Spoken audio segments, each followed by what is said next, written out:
Hi, fellow dog potters. I'm Danny. Welcome to Quiet in the Cheap Seats, episode 2. We've got a brand new cast today at the other end. Hey there, I'm Mads. Hi, I'm Jackson. Jackson, Wacko Jacko, we call him. Oh, yeah. And Mads is, a description as well as a name. So thank you for rocking up today, guys, while the other two are on their holidays. Donnie over in Thailand doing those weird things that people do in Thailand. And Jimmy meant to be in Melbourne, but he missed his flights, which is so typical of that bloke. So he missed his game. Anyway, that's too bad to him. Pretty interesting day yesterday. How did you enjoy the game yesterday? How did you enjoy the weather, Mads? Yeah, it was very cold. It was my first time at the Barossa Park Oval, so I was pretty excited to see check out the oval and see what it was like. But it had good vibes. I loved the rolling hills in the background. And Jacko and I got a good spot on a terrace, kind of looking out over the middle of the oval. So that was really nice. Good. Yeah. What about you, Jacko? Yeah, no, I really enjoyed it too. I probably came in with not too high a hopes of what the day would bring in terms of coming out to the Oval, because I hadn't been there before either. So expected it to be cold, but we lucked out that we only had a little bit of rain in the first quarter. Was still cold and breezy, but hadn't been there before. Great facilities, good atmosphere. People had obviously just hung around for the weekend. After the country footy championship. So great day. So you think more games out there is sort of on the cards? Yeah, I think they should push for it. Just to bring a bit more of that atmosphere, engagement with that part of the community, particularly given Barossa's obviously in our zoning selection pool. So why not engage with them a bit more? Yeah. You feel the same, agreed. not just, I've only been there once in recent times, and it was before the development, and that was when I watched South Gula and Neri play a epic grand final there a few years ago in the most perfect weather you could ever get. So it's even better when the weather's good. So bring it on, I say. Yeah, absolutely. Yeah. And as you know, I couldn't make it yesterday due to being old and decrepit, but it did give me the opportunity to actually watch some of the under-18s from Unley Oval on Sanford Now, which was good. We won by a point, which was great. It's pretty tough conditions, and some of the rain in the third quarter was incredible, but we stuck it out there, though I think we, were on the back foot in the last quarter. But, went top with the win, which was really good. And, again, I was sort of looking at the guys that played well. That Callan Semler in ruck is an absolute monster. And he had 64 hit-outs, so it was pretty amazing. So, Wow, very impressive. Yeah, it was. It was good. So, so you guys, did you manage to check out the canteen at Barossa yesterday? Well, we actually decided to grab ourselves a pie from the local bakery before heading into the Oval.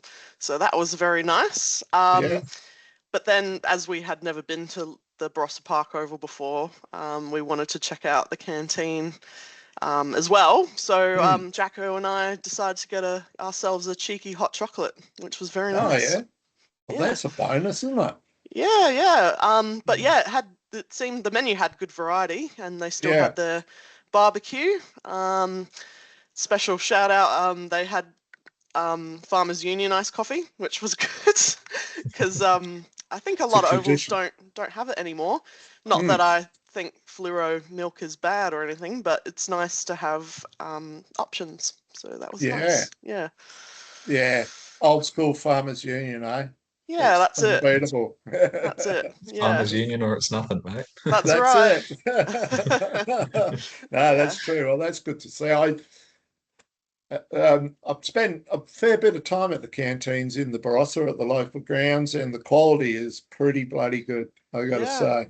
I always rated the Kapunda bakery, the Kapunda canteen very highly. Oh, yeah. Yeah, so, I think there's a lot of pride in the way the canteens work there, so that's good news. Yeah. So, on Friday, when you saw the teams come out, Jacko, any surprises, any thoughts? Or it was much what I expected in terms of who would be in. I think heading out to Barossa, it really could be hit and miss with any of them. So a shame that we're missing a couple still from injuries in terms of Grant and the like. But I wasn't expecting him to be back yet in that sense anyway. So still a lot of our standard players in. So it wasn't going to write anyone off straight away. In terms of could different ground, different atmosphere, could be good conditions for anyone. You never know. Yeah. And Hayden Henke making his debut, Mads. I think he was the only change, was he? Maybe someone else was out. Oh no, Matt's came in for Anand. That's right. Oh, that's right. Yeah. Yeah, Jackson got a budget when we were there as well. Okay. So just double check all the players. But no, as we'll discuss, we were very impressed with the team. Everybody played quite well. And to the conditions, very slippery out there. But yeah. When I turned on the SNFL Now app, the centre looked all right. But as the game wore on, it got sloppier and sloppier. But the rest of the ground was magnificent, wasn't it?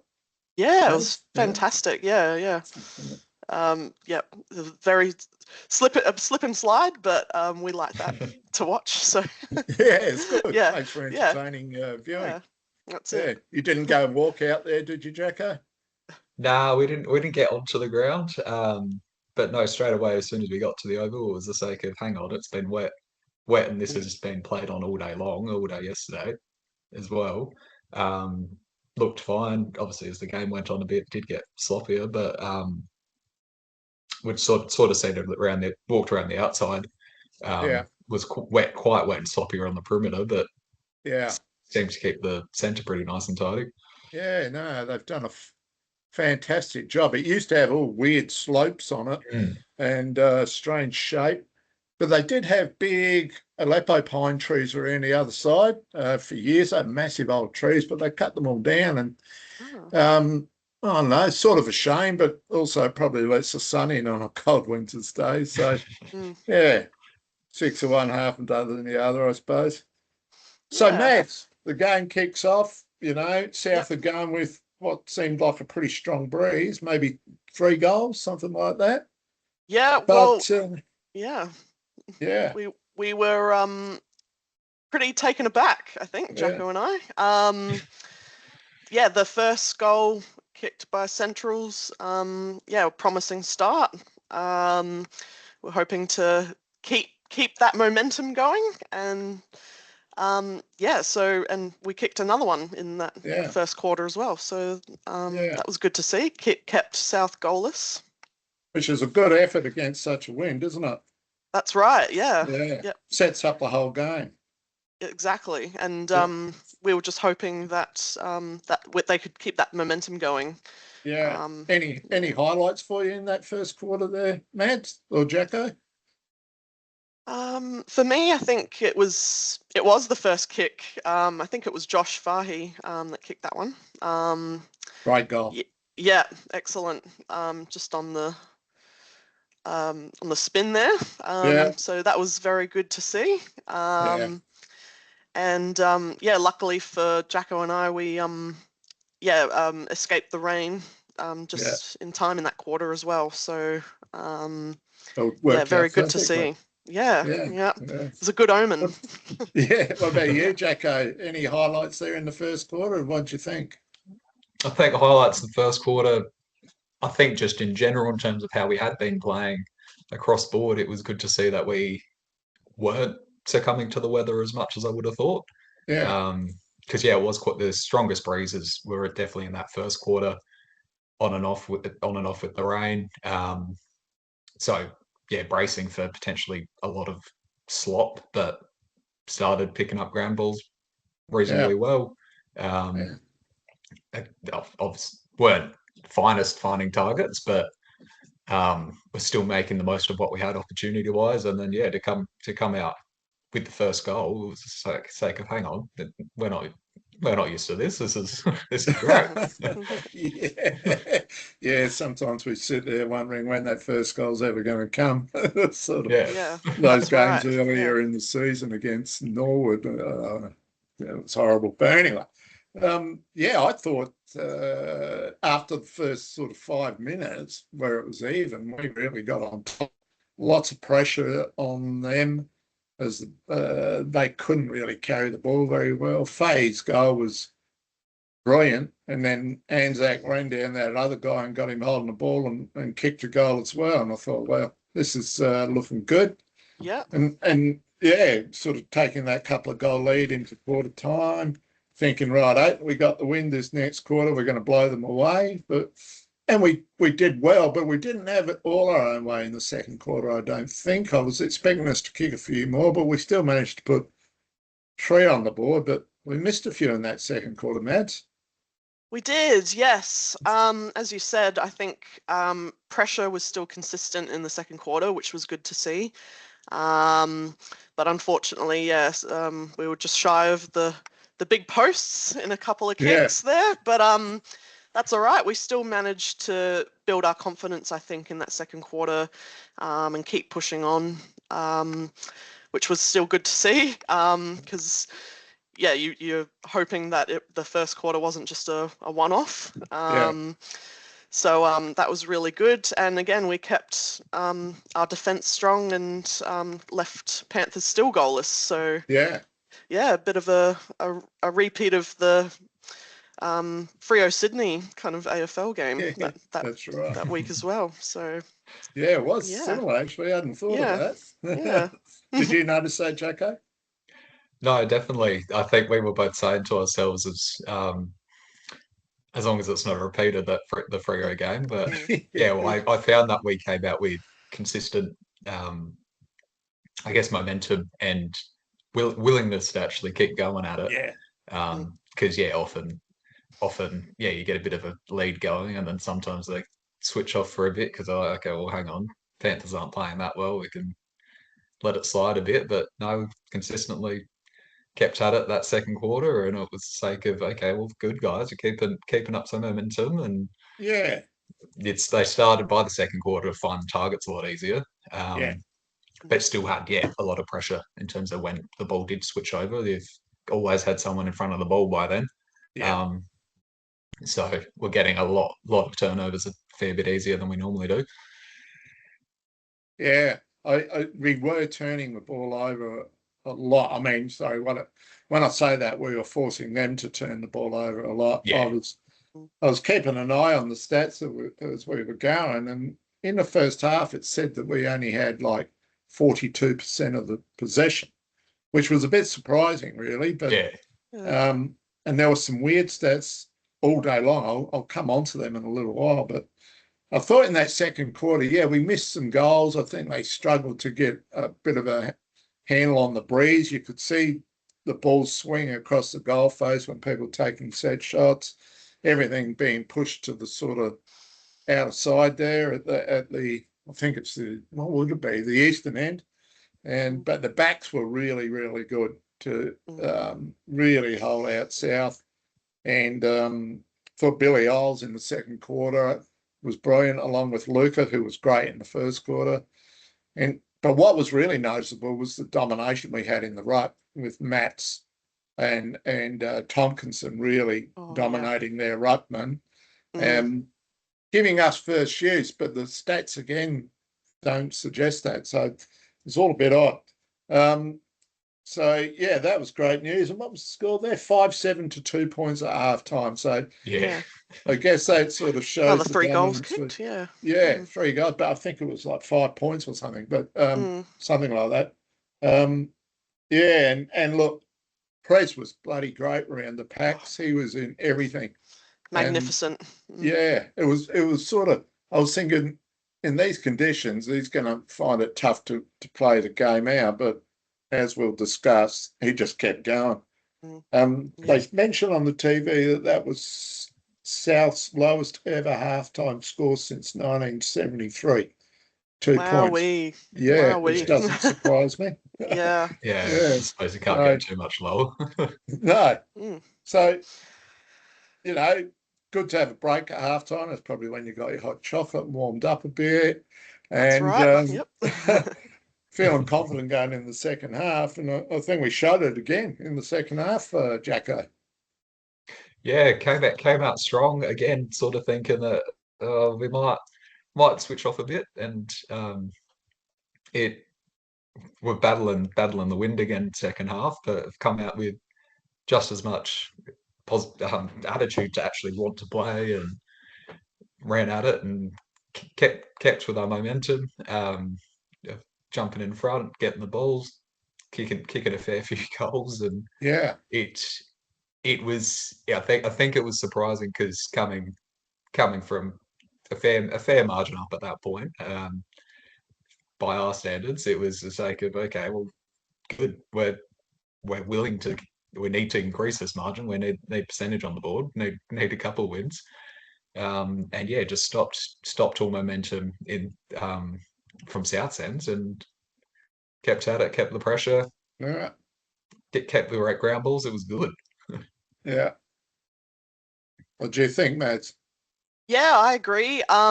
You could argue that it was our worst quarter because that was the only quarter that the Panthers managed to kick 2 goals. It's so bad when you let them kick. I know. But yeah, like Jackson said, I just loved the doggies' consistency, I think, going into that second half. They had their eyes on the ball the whole time. And they kept up that fight and ferocity, which was so good to see. Because we've had previous games where I think they fall flat a little bit and lose that passion and that drive, I think, to keep kicking goals and move the ball forwards. But yeah, even the misses and some of the behinds I didn't mind so much because at least we're still getting it in our forward 50, and just trying to have those shots. And it paid off. I guess we still got 3 goals in that quarter. And as Jacko said, just it was great to see players getting in front of their man more, because I think that's something that we've needed to improve on previously. So, and we took advantage of the Panthers' mistakes as well. So just really ran in there and picked up the ball, and yeah, it was fantastic to see. Yeah, I think that's a really good point, actually, that we handled the ball really well and we played in front. Every time a kick got squirted out of the pack, it always seemed to be us that was first to the ball. And we really forced them to overuse the ball and forced their skill errors, which I thought their skills were shocking, actually. They couldn't hit a target to save their life, even when they were loose, even though they seemed to be getting plenty of possession. We were just on top, I thought. And the defence, again, defending that breeze were unreal. And like Kendall and Luca in that third quarter were brilliant, really brilliant. Yeah. But Perez, just kept going. He was unreal. He's a machine. He's a machine. The Perez machine. Yeah. That's it. Yeah. So, it was great. I think, we end up having another 8 scoring shots for the quarter against the Wind to their, 3, and they just managed to get 2 goals. And I thought the first one, to tell you the truth, was a bloody lucky free kick, and then exactly. Yeah. He got tackled around the waist and he played too high. High contact. Yeah. Yeah, Like, and then 25 metres. Sympathy free kick. Telling the umpire he's an idiot. You got to let him have some goals. You got to let it go when you tell the umpire he's an idiot when he actually is an idiot. Yeah. If it's fact, it should be okay. That's right. Yeah. Those are the rules, right? Yeah. Yeah, sure. That's it. And just while we're on the umpiring, it might sound like whinging Central supporters, but 28 free kicks to South, 18 for Centrals. Yeah. When we were first to the ball, doing all the right things, yet they had 10 more free kicks. It's just, I can't understand it. And we will come on to the stats because some people argue, they probably got more holding the balls on us because we're getting the ball more, but that's actually not what the stats say. We'll talk about that. Yeah. I really liked Tompkinson's goal in the third quarter when he snatched it out of the ruck and swung onto the left foot. Yeah. And I think that was his third by that stage. And I might be wrong or I might be right, but I think that's the first time he's kicked 3 goals in a game for Centrals. And that was really good. And the fact that he also got his possession count up during the game, I think he had 13 or something, which is much higher than he usually gets, and was rucking very well. I think that was a really good sign for him. And, I never quite got him in the votes, but, I thought he was bloody close. So great effort. Yeah, it was difficult, I think, to pick the best players because everyone did very well. It was difficult to pick. Like everyone brought their A game, I think. So it was really great to see. Yeah, that's right. And then in the last quarter, we sort of carried on, kicked another 4 goals, another 2 contenders for goal of the game, with Bose smashing through the pack and 50-metre bomb. Yeah, and Faye's sort of awe at that point. Faye's sort of pick up and kick. I mean, I think Anzac had one previously, which was another. There was lots of great goals. Yeah, it was brilliant. I was glad to see us finish strong with those 4 goals. Still keeping defense in check, but also still keeping that ferocity. So I feel like we were consistent over all 4 quarters, which was great to see, especially after the previous week's game against Crows where we did get thrashed. But I think we must have had the team had a big chat, I think, and like we got to work on this, and it was evident in yesterday's game. Yeah, it was. It was great. What do you think of that final term there, Jacko, and the way the game wrapped up? Oh, the final term was fantastic in terms of some of those goals kicked. I think by that point it was getting a lot sloppier on ground. There was a fair bit more sliding around. But in a lot of ways, I was sort of watching us play, and I'm going, well, there's not really a lot of evidence as to how bad the oval is. Because yes, I know it is sloppy and it is gross out there. Yes, it's not raining by that point, but most of your players were half covered in mud. But in some ways, it was kind of watching us like, well, we're still getting ground balls. We're not sliding around too much in terms of being able to pick up. We're still making solid tackles. And consistency by that point, a lot of times we still made sure we had someone in front of the ball. So there was a few times in that, particularly that second half, that even if we had to bomb it long, it was a sake of, okay, well, there's still someone close enough out that they will get to it first, rather than just praying of crap, we've got a turnover, where do we kick to? So it was just hope all around. It was stunning. A couple of nasty hits. I'm not too sure who's hit on the south side and what the outcomes of that, but there was a nasty whack in the fourth quarter. Didn't look too comfortable. I don't know what happened. Not too sure of the outcomes there. Yeah, it looked like his jaw or something was a bit sore, but hopefully he's all right. Yeah. Maybe he was talking too much. Yeah. Someone Well, we decided to somehow got a show free him. from it, from the incident. So I'm not too Yeah, we sure. were Oh, surprised. well, Yeah. maybe he That- tried to bite someone. Yeah, maybe. Yeah. Broke his jaw trying to bite Tomkinson's head or something like Yeah. that. That's So, it. yeah, finished up 12 goals 14 to 2 goals 8, and South's lowest score ever in history against Centrals, which is Yeah. just fantastic. Great to Big see. surprise, but Yeah. So, fantastic. yeah, like dominant 11-goal victory, but I'll just run through some of the stats. Mm-hmm. We only had 46% possession, they said, 40 less disposals, less marks. Says we had 16 less tackles than them. We had less clearances than them, apparently. But one of the biggest telling statistics was hit outs. We had 67 to their 26, which There is you pretty, go. yeah. The And spoils were on 65, point. yeah. 65 inside 50s to 34. And then the free kicks, 10 in favour of them. So, in terms of the amount of ball, tackles, clearances, and free kicks, we should have got beaten by 10 goals. Yeah. But we won by 11. So, I don't know. Just sometimes I look at these things and go, that's really weird. So, yeah. It was odd. Yeah, I think our accuracy was just a little bit better for once as well. I agree with Jacko that they did just kick a lot of those long balls and hope for the best. Yeah. But we did have someone there always. But I think we did get pretty lucky, or we had improved on our accuracy, and we're hitting a lot of players on the chest, which was good. So Yeah.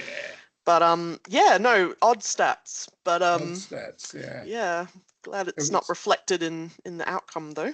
Yeah. What? I think it's a tough one statistically because South, having been well in the past, particularly the past few weeks of the season, they have had a lot of form across other games and played some stunners. And they was showing on the oval that they were trying to restructure and adjust to the conditions. But I didn't realise until the day thereof that they had actually lost their coach. Yeah. It was his last week, the week before. So whether it just wasn't much grounds on that behalf of being able to make any further adjustments to go, well, hang on, this isn't working. Because you could see they were trying to calculate on the oval in terms of, okay, well, let's try this, let's go down this avenue. This normally works, but not accounting for, say, potentially the weather or having not played us for a good few months now. That we were down their way. Whether they just weren't able to then counter was nuts. Yeah. It's funny because the conditions were, it's more what you think about occurring down at Nalunga. We've had some miserable days down there. Yeah. But I think it came back to being first to the ball and using the first option, not over handling it, and actually our skill level, our distribution was very, very good. And, we had big guys competing up forward, bringing the ball to the ground, where Anzac was just so threatening all game. He was brilliant. He's getting better every week lately. And then Faye coming in and doing the same sort of thing. And then a defence, which I think was on top the whole day and were just really fantastic. And I really struggled when I was doing my votes, I feel bad that I couldn't get a defender in there, because to restrict a team to the lowest score in history against us, you think it should all be defenders. But it was difficult to choose. So Mads, after the game, looking at it, 3-2-1, how did you go? Well, yes, it was a difficult decision to make, but couldn't go past Presbo for my 3 votes. 31 disposals. Just always in there, always reliable. Yeah, kept the ball game. moving the whole time. Yep, that's right. So he played a fantastic game. So yeah, that's who my 3 votes goes for. And my number 2 was Anzac Lakoviak. Brilliant.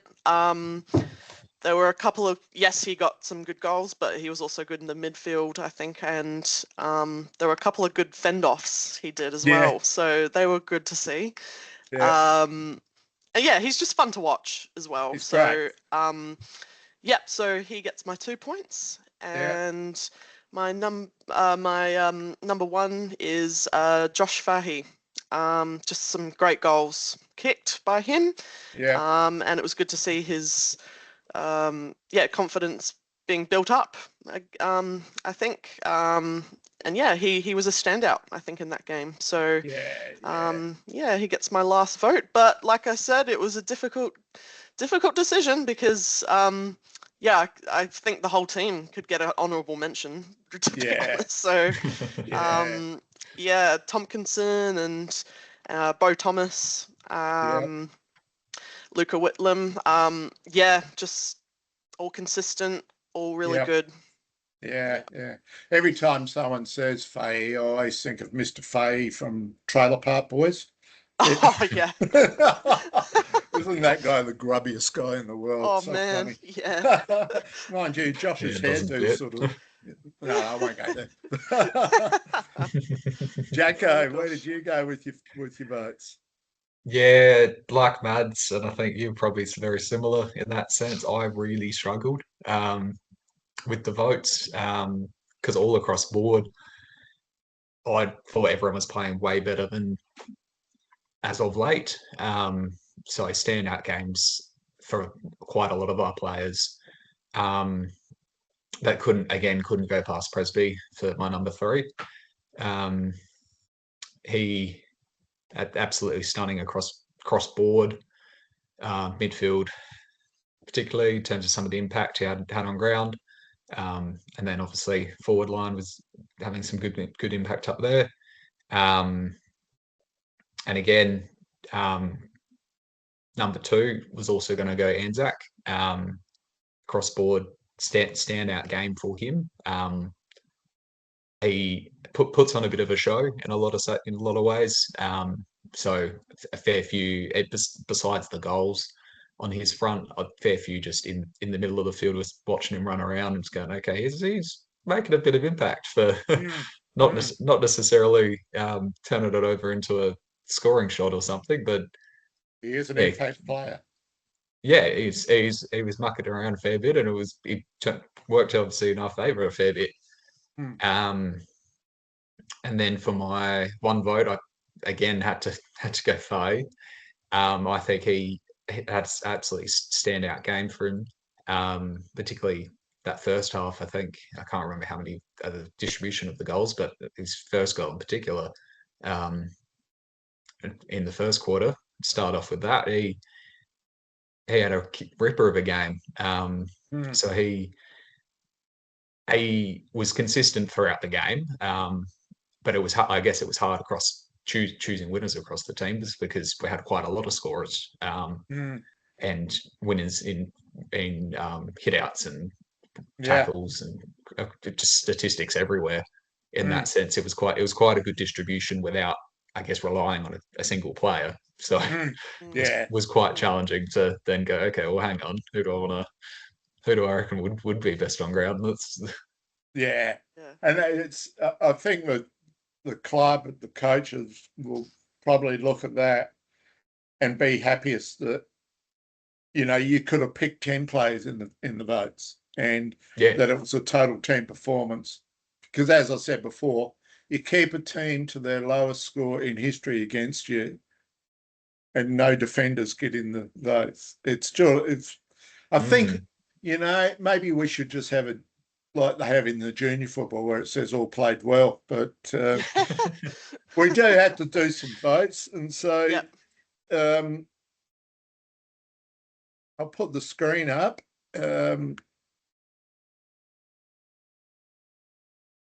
Well, did I have the screen up the whole time? No. You had the screen up the whole time. I have? Yeah. Oh, you haven't been seeing me speak? Oh, no. You've been on top of my screen. Okay. All right. Got a So bit of both. that was a mistake. So that's how it pans out. I had the same three players, was Pred's best, and but I had Faye second best and Koviak third best. So maybe Koviak suffered a little bit because I thought he was probably quietest in the last quarter when party time was occurring. But I don't know. I think Thomas could have got in there. I think Kendall could have. Whitelam. Matt's had 38 hit-outs, which was, I think, a great game from him and good to see. It gives us confidence. We've got a second ruck option now. And, Billy Isles was really good.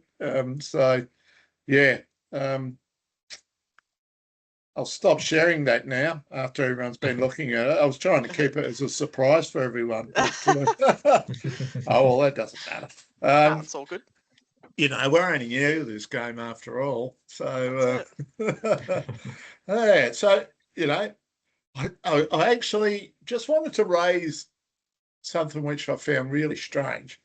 They had these guys commentating, Phil Aspinall, who's a central stalwart, and then this other guy called Pickles. I'm not quite sure who Pickles is and what his background is, but he said one of the really weirdest things in the last quarter. He was trying to be sort of, throw an anecdote out there or something, and he said, and he talked about Schroeder on Grace, who Schroeder was probably their only winning player on the day, even though I thought that Grace still worked really hard and got to some, showed him a clean pair of heels on some instances. But he goes, and see if anyone's heard this before or can decipher it for me. Schroeder's been all over him like a lamb shank.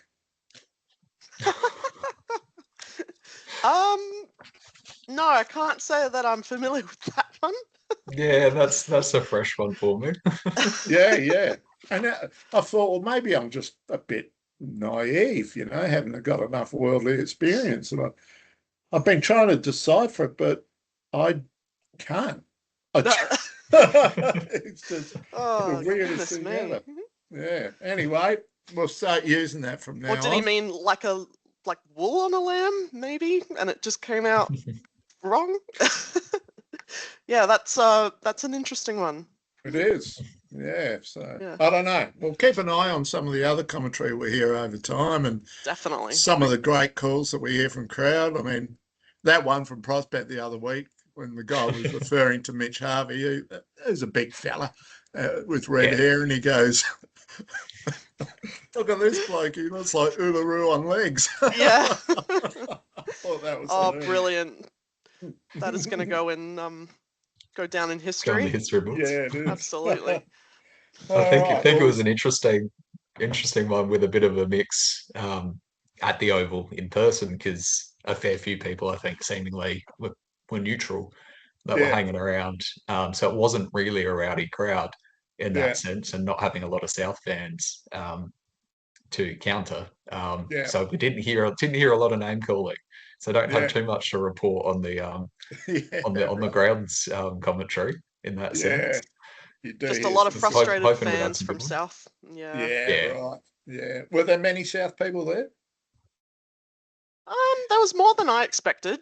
Because of course it's a packed lunch trip all the way down to the Barossa from Noarlunga way. But no, there was still a few supporters out there, which was really good to see. But it scattered a little bit come the fourth quarter. So yeah.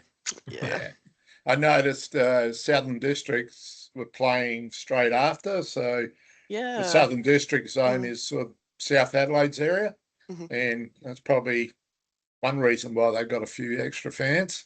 Good programming. Yeah. So got a big game this week. We're travelling down to the Bay. I think it is. Is that right? Have I got that right? No, we're at the parade. I know it was a tough game, and we were going away. Norwood at Norwood. Yep. So Norwood are sitting top at the moment. They really gave us a touch up last time we played them. Thankfully, the weather looking good for the week, though it might change on Friday evening. We'll see. And as we know, Nord is a shithole when it rains a bit. Oh, and yeah, it's horrible. So mud galore. Yeah. So what do you think we're looking like coming into Friday's game, Mads? And we're feeling a bit confident. Any sort of changes or anything you'd like us to keep doing? Well, just the ferocity, keep that up, because that was magnificent against South. And I think we'll really need it against Nord, who are a team that favour speed. And I think if we keep moving the ball, maybe we'll have a shot. We'll see. Yeah. But I'm feeling a little bit more confident after this game, which is good. Yeah. So hopefully we can make it a close one at least. Yeah. Anything you think we need to do? Is there any one area you think we need to improve on, or do you think there's any people we should bring into the team? Improvements. I think I agree with you that Aiden Grace, just tried his hardest to try and get that ball. But I know in previous games he's just got the ball, so it'd be good to see him kick a few more goals. I think he only kicked a behind in yesterday's game, so that would be good to see. A little bit more of that. As far as new players in, well, no, I think yesterday's was a good batch. And again, if they can bring that passion and that forward charge in, I say keep them in. Yeah. While we're quickly talking about reserves, the scheduling is bizarre. So last week before the Crows, we played South Adelaide at Elizabeth in the reserves. And yesterday we played South Adelaide at Elizabeth in the reserves. Yeah. So 2 weeks in a row. And what's even more bizarre is that we lost both of those games by a point. It's just sort of like Groundhog Day almost. Yeah. So Nord, what do you think, Jacko? How do you reckon we're going to go there? Oh, I think it'll be an interesting one to see. I think coming from a win, come with a bit more pep in our step than what we potentially would approach normally. Particularly given last time we came across Norwood. I think a bit of momentum behind our wind in our sails should be good heading into the match, just to give them all that little bit of a confidence boost heading in. I'm not too sure how Norwood's gone this weekend. Whether they're in form and haven't kept too much of an eye in terms of who's in and out on their side. But I think if we take some of lessons learnt from the South match in terms of what did work and what didn't work, in terms of how we were keeping it on the field, how we were keeping some form and structure, would be positive. But I think also in that sense, you have to take into account the fact Norwood are very different in terms of how they've structured and they generally play, particularly that fast handball game. Fast movement in general. So I think any adaptability in that sense, whether that's just adjusting at quarter time, half time type of thing of going, okay, this isn't working, this is working. So probably more from a coaching perspective of managing the fact that on the day that what is working in on that day, you never know. Norwood beat West yesterday by 17 points at Richmond, which is a pretty good win given that West have been in some pretty good touch lately. So, but you would have tipped Norwood to win that anyway, so not a surprise. I guess we are definitely a much better team than we were when we played Norwood last time. I don't think there's any doubt about that. We've now won 3 of our last 6.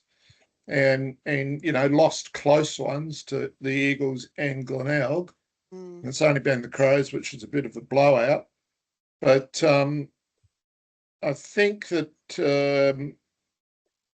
we've had some epic battles with Nord, and at Norwood, at Elizabeth, and those games are never without passion and incident. I think even on the boundary line, as we know from Yep. But we won't talk about that. Yep. Maybe next week. Yeah.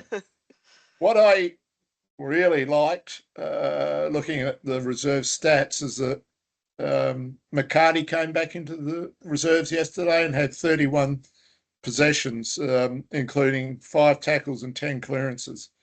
So that's really good to see. I see Lane Ellis, 19 possessions and 2 goals. Totoli had a fair bit of it as well.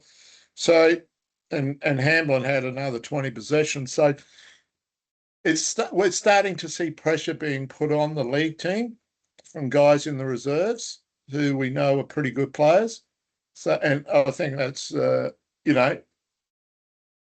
means that the guys in the league are going to obviously be working even harder to keep their spots. So, it should be a really interesting game. I don't expect it to be anything but a tight encounter. So, looking forward to that one. Yes. Yeah. It's a type of game where the coach, Tomo, would absolutely flourish. And just like yesterday's one. Yeah. He was such a great player in the contest in particular. Don't know if you guys got to see much of him, but when it came to physical games and total commitment to winning the ball or tackling, Tomo was he's as good as we've ever had in that department. Did you ever see him, Mads? I think I saw. Yeah, I think I saw a few games. Yeah, with him in it. Yeah. Yep. Well, you may not have, Jacko. No, I wasn't around in Adelaide at that point. So I didn't see too many of his games. Yeah. So I have seen some of the highlights of them. They're pretty good. It's worth looking at because it's actually. You used to watch him and just say, I cannot believe that you've actually put in that much effort that, it makes you think, well, maybe in everything we do, we don't actually put 100% in, because when you watch him, it's like totally 100%. And he was a captain for a reason. I mean, he got drafted to Essendon as a mature age. He played 8 games. I thought he's really stiff to get delisted by Sheedy. But he came back and he won the McGarry Medal. He was our captain. I can't tell you exactly how many premierships he captained, but it may have been 4 or 5, perhaps. And he was just a tremendous player. Very demanding on his teammates, but he also had a few in the team that way. So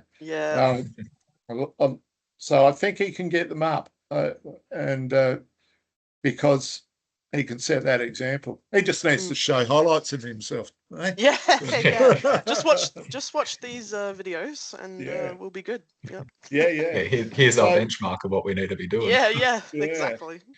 So, Jacko, have you got a tip for the game against Nord this week and a margin? Oh,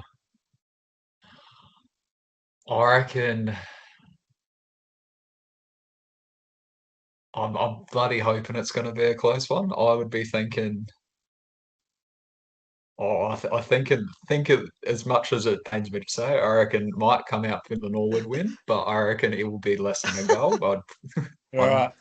Just in terms of some of the pressure we do put on them when we are in form, and that comes, I think, from a lot of the ferocity factor of just really wanting it, particularly having some swaps in between sides in terms of players that have gone their way, players we've had from them.